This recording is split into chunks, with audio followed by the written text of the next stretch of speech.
ನಂಜನಗೂಡು ತಾಲೂಕಿನ ಬ್ಯಾಳರು ಗ್ರಾಮದಲ್ಲಿ ದಲಿತ ಸಂಘರ್ಷ ಸಮಿತಿ ದಸನ್ಸ ಅಂಬೇಡ್ಕರ್ ವಾದವು ಡಾಕ್ಟರ್ ಬಿ.ಆರ್. ಅಂಬೇಡ್ಕರ್ ಅವರ 69ನೇ ಪರಿನಿರ್ಣಯ ದಿನಾಚರಣೆಯನ್ನು ಅರ್ಥಪೂರ್ಣವಾಗಿ ಆಚರಿಸಿತು.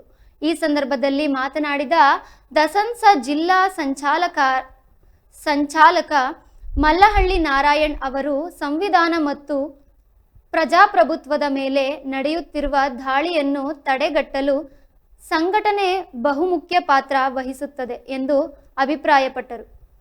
ಕಾರ್ಯಕ್ರಮದಲ್ಲಿ ಅಂಬೇಡ್ಕರ್ ಅವರ ಭಾವಚಿತ್ರಕ್ಕೆ ಪುಷ್ಪಾರ್ಚನೆ ಸಲ್ಲಿಸಿದ ನಂತರ ಮಾತನಾಡಿದ ನಾರಾಯಣ್ ಅವರು ದಲಿತ ಸಮುದಾಯದಲ್ಲಿ ಹಬ್ಬಗಳು ಜಾತ್ರೆಗಳು ಹೆಚ್ಚಾಗಿ ನಡೆಯುತ್ತಿದ್ದು ಇತರರಿಂದಾಗಿ ಕೋಮುವಾದ ಮನೆಗಳಿಗೆ ಹೋಗುತ್ತಿವೆ.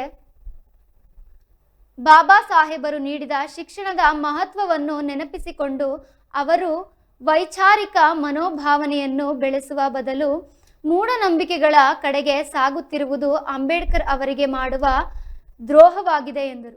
ಇಂದಿನ ಹೈಟೆಕ್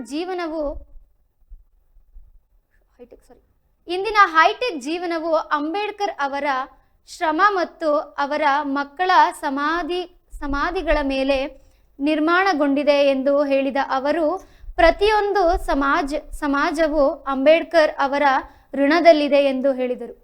ಸ್ವಾತಂತ್ರ್ಯ ಬಂದು 78 ವರ್ಷ ಕಳೆದರೂ ಶೋಷಿತರಿಗೆ ಉದ್ಯೋಗ ಮತ್ತು ಶಿಕ್ಷಣದ ಗುಣಮಟ್ಟ ಸುಧಾರಣೆ ಆಗಿಲ್ಲ.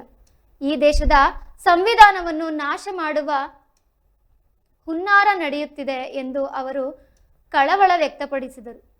ಅಂಬೇಡ್ಕರ್ ಅವರು ಮೂರ್ತಿಗಳಿಂದ ಜೀವಂತವಾಗಿದ್ದಾರೆ ಮತ್ತು ನಮಗೆ ಸ್ಫೂರ್ತಿಯಾಗಿದ್ದಾರೆ ಎಂದು ಅವರು ಕರೆ ನೀಡಿದರು.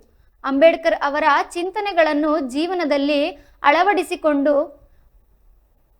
ಅಳವಡಿಸಿಕೊಳ್ಳುವಂತೆ ಕರೆ ನೀಡಿದ ಅವರು ಅಂಬೇಡ್ಕರ್ ಕೇವಲ ಶೋಷಿತ ವರ್ಗದ ನಾಯಕರಲ್ಲ, ಅವರು ಸಮಾಜದ ಎಲ್ಲಾ ವರ್ಗಗಳ ನಾಯಕರಾಗಿದ್ದಾರೆ ಎಂದು ಬಣ್ಣಿಸಿದರು.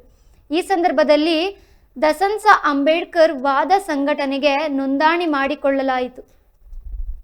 ಕಾರ್ಯಕ್ರಮದಲ್ಲಿ ದಸನ್ಸ ಜಿಲ್ಲಾ ಸಂಚಾಲಕ ಮಲ್ಲಹಳ್ಳಿ ನಾರಾಯಣ್, ತಾಲೂಕು ಸಂಚಾಲಕ ಗಟ್ಟವಾಡಿ ಮಹೇಶ್, ಉಪವಿಭಾಗೀಯ ಸಂಚಾಲಕ ಸಿದ್ದರಾಜು, ಕ್ರಾಂತಿಕಾರಿ ಹೋರಾಟಗಾರ ಮೂಡಹಳ್ಳಿ ಪ್ರಸಾದ್, ಮಲಹಳ್ಳಿ ಆದರ್ಶ್, ಬಸವಟ್ಟಿಗೆ ಕೃಷ್ಣಮೂರ್ತಿ, ಹೂವಯ್ಯ, ಸುರೇಶ್, ಬ್ಯಾಳರು ಆನಂದ್, ಅನಿಲ್, ನಾರಾಯಣ ಸ್ವಾಮಿ, ಬಸವರಾಜು, ಶಾಂತಮ್ಮ, ಕಾವೇರಿ ಸೇರಿದಂತೆ ಹಲವಾರು ಭಾಗವಹಿಸಿದ್ದರು.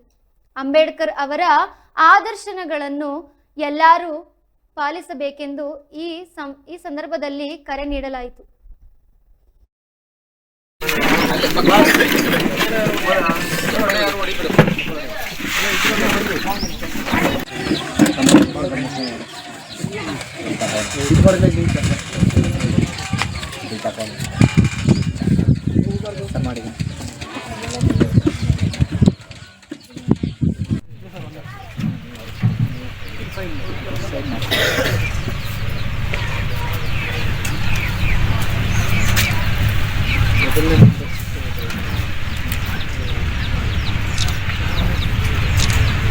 ಈ ದೇಶದ ಶೋಷಿತ ಸಮುದಾಯಗಳು ನಾವು ಮಾಡಬೇಕಾಗಿದೆ. ಆ ಕಾರಣಕ್ಕೋಸ್ಕರ ಇವತ್ತು ಸಂವಿಧಾನದ ಮೇಲೆ ಆಗ್ತಕ್ಕಂಥ ದಾಳಿಗಳು, ಪ್ರಜಾಪ್ರಭುತ್ವದ ಮೇಲೆ ಆಗ್ತಕ್ಕಂಥ ದಾಳಿಗಳನ್ನು ನಾವು ತಡಿಲಿಕ್ಕೆ ನಮ್ಮ ಯುವ ಪೀಳಿಗೆ ಸಜ್ಜಾಗಬೇಕಾಗಿದೆ. ಸರಿಸುಮಾರು ನೂರಾರು ವರ್ಷಗಳ ಈಚೆಗೆ ನಾವು ಈ ಸಮುದಾಯದ ಜೀವನ ವ್ಯವಸ್ಥೆಯನ್ನು ನಾವು ಗಮನಿಸಿದರೆ ಸ್ವಾತಂತ್ರ್ಯ ಬಂದು 75 ವರ್ಷಗಳು ಕಳೆದಿದೆ. ಸಂವಿಧಾನ ಜಾರಿಯಾಗಿ 70 ವರ್ಷಗಳಾಗಿದೆ.